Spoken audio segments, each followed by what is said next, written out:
as sexy as the Daytona line is, with its nicely rounded curves and slightly nose-down stance, it is far from a vanity piece. Wind tunnel-tested body panels tie the front of the bike together, from the windshield bearing upper fairing down to the functional chin fairing.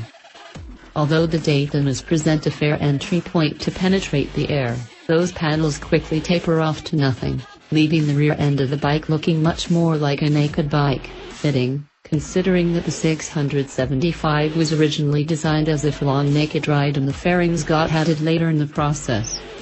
Naturally, the engineers didn't miss an opportunity to make use of the pressure wave at the front of the bike, so the mouth formed by the fairing edge channels that pressurized air right down the gullet.